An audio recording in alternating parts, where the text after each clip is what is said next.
good addictions, good habits, good addictions. Amen. So this message basically is probably most of the things you've heard of it before, but it's a good reminder. Amen. I want to read to you from Hebrews chapter 10, just a verse there. Hebrews 10, verse 24. There we go. Praise God, praise God. Okay, it says here in Hebrews chapter 10, verse 24. Hebrews 10:24 it says, and let us consider one another to provoke unto love and to good works, not forsaking the assembling of ourselves together like we're having church this morning here, as the manner of some is, but exhorting one another, and so much the more as you see the day of Christ's second coming approaching. Amen. So I wanted to share with us this morning things that we need to be addicted to. Amen. Good habits. Now, the first good habit that we should have as Christians is the habit of having a quiet time every morning. The first thing we do, the first hour we give to God. Amen. Like the first fruits belong to God.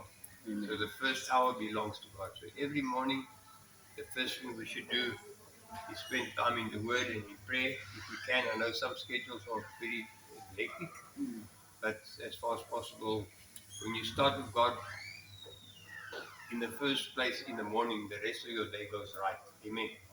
But if you don't connect with Him in the morning, then you can feel overtired, overstressed, and what have you. Amen. So it's nice to seek the Lord early in the morning. The Bible says, blessed is the man who meditates on the law of God day and night, for he shall be like a tree planted by the river. Amen. And he will bring forth his fruit. And whatever he does succeeds. So it's good for us to meet with the Lord the first thing in the morning. Jesus, even a great while before day, the Bible says he went up the mountain to pray. Amen. He also had that habit of having a quiet time first thing in the morning. Then the second habit that's a good habit to have, or an addiction, is to be quick to forgive. Amen. So the moment somebody offends us, we immediately just say in our hearts, I forgive him. Amen. And don't take the bait of Satan, because the bait of Satan is when we take that offense, and that root, but offense becomes the root of bitterness. Then you hear like this lady, all you talk about is revenge and getting back to others. Amen. But if you can forgive, you are walking in health and in wealth and in peace in your heart. Amen. You're not tormented, because if you don't forgive, you will be tormented. Amen. Because God says, I forgive you, you must also forgive each other. Amen. And then Peter came to Jesus and said, how many times must I forgive my brother if he offends me? 7 times? Many times? Jesus said, no, 70 times 7. Amen. So that tells me just unconditional forgiveness. Amen. But you don't have to be stupid and go back to that person that's keep on offending you. Rather avoid him. Amen. But you forgive him. Hallelujah. So that you can sleep and that you can have peace in your heart. Amen. Hallelujah. So praise God, praise God. Then the next thing that we always need to do is always tell people of the good things that God has done for us. Like Grace always says, the life of Christ is full of testimonies. Amen. Life in Christ is full of testimonies. So many people in the world, they don't know about all the things God is doing for us.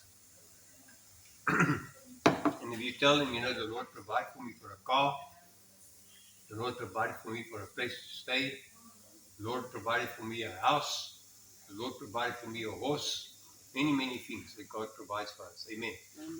You can tell people in the world, God is faithful, He provides whatever I ask Him, He makes a way for me. Amen. Finances, a job, God is good. And we need to tell people in the world, the Bible says, for despise thou the riches of my goodness and forbearance and long suffering, not knowing that the goodness of God leads you to repentance. Amen. When I was in the world, I had everything going for me. Everything went right. I had everything I wanted. God was good to me, even when I wasn't saved, so that I could come to repentance. But if that didn't work, then God has to start making you go through some tough times so that you can call upon Him. Amen. For me, it was like that. When I didn't appreciate God's goodness, I just thought maybe I'm just lucky. Then when things started going wrong, I realized it was God that was so good to me. Amen. So, hallelujah.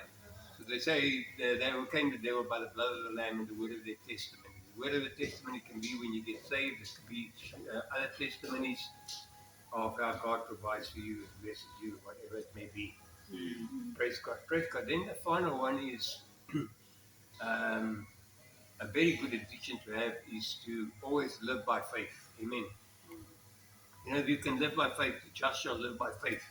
You have no problems. Because Jesus said, if you have faith as small as a grain of mustard seed, you will say to this mountain of a problem, go, and it will go if you don't doubt and believe it. Amen. So faith is the substance of things hoped for, the evidence of things not yet seen. And we should live in faith daily, every day, from the moment I wake up.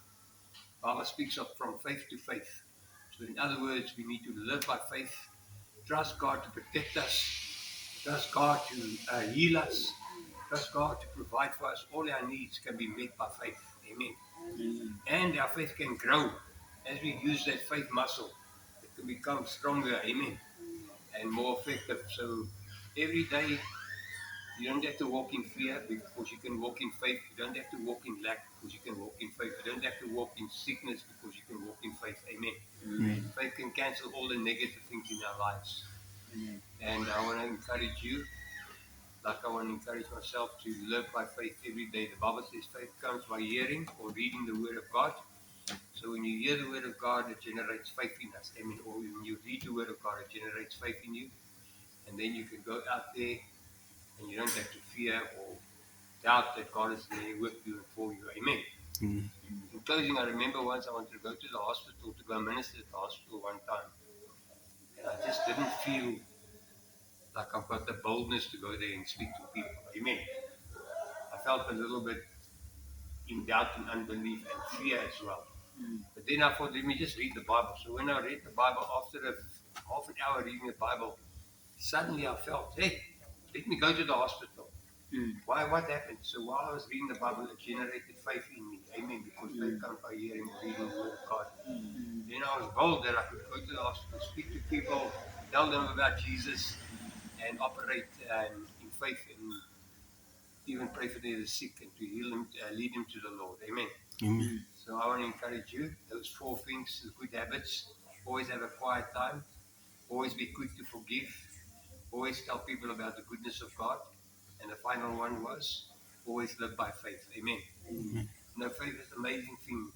Jesus said, become like a little child. A little child trusts. She's got no worries to sleep. She knows her mother's going to provide for her for food for tonight, a roof over her head, go to school tomorrow, transport, what. The child has got no worries. Amen. When we have that childlike faith in God, it cancels all the worries in our lives. Amen. In closing, I want to just say to you, you've never opened your heart for Jesus. He loves you. He's good to you because he wants you to come to know him. So today, I want to pray for you. If you never open your heart for Jesus, just say this simple prayer with me this morning. Just say, Lord Jesus, forgive all my sin. Wash me in your blood. Come into my heart, come into my life. Make me your child. I believe you died for me. I believe you rose again so that I can be forgiven, so that I can have eternal life. Hallelujah, hallelujah. And I pray for anybody that's sick, that God will touch you right now and be healed in Jesus' name. Because by his stripes you have been healed.